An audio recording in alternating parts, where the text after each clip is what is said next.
Now, as we follow the impact from Senator Feinstein's passing, we want to bring in Professor Isaac Hale. Yeah, he's a political science professor at Occidental College in Los Angeles.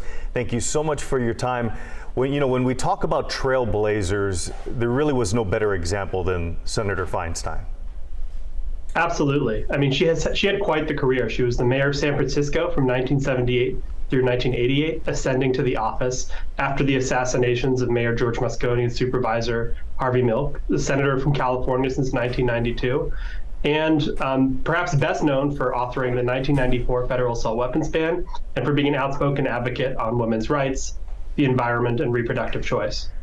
And Professor Hale, we know that you have been following just the lead up to her passing, and it's been no secret her health has been in somewhat of a weakened state over the last several months. Can you talk about how the fact that she passed today means that people perhaps were ready for what may need to happen here? Can you talk about what, say, Governor Newsom now needs to do in the wake of her passing? Right. So just like when Kamala Harris left her Senate post to become vice president, in California, when there's a vacancy in the Senate, the governor fills that seat.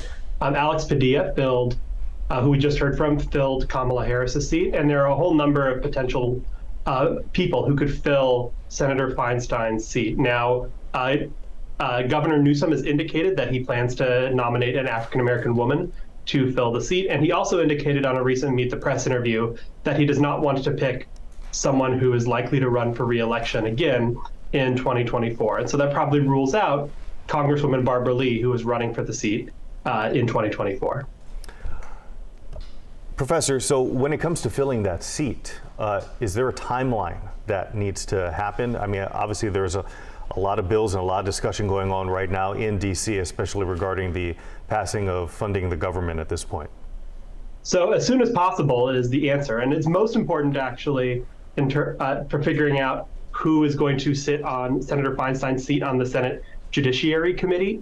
There were holdups earlier this year when Senator Dianne Feinstein was absent due to health reasons that caused a whole number of President Biden's judicial nominees to get held up for weeks and weeks.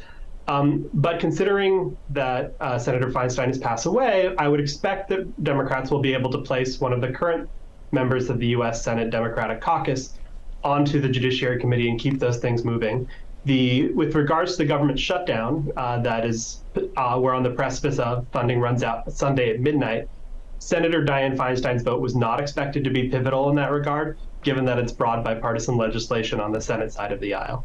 And with so much at play here, what is the sort of waiting period? We know there is somewhat of a mourning period, respecting her legacy and respecting the fact that this is a person who, we need to have mourned the people, her colleagues, her friends will mourn her, but then there's also a lot that has to be done politically speaking. So the timing of all of this is critical. How long do you think it will be before we have some of these pivotal decisions made? I would expect that we'll have a period of mourning for a few days, perhaps. But again, this is the Democratic majority in the U.S. Senate is quite narrow, and this is not an issue that Governor Newsom can wait on for very long. So I expect you are going to already today and this weekend hear lots of names flying around, and I would expect to have a replacement named in the coming weeks. Professor Hale, we really appreciate your time this morning. Thank you so much for your insight.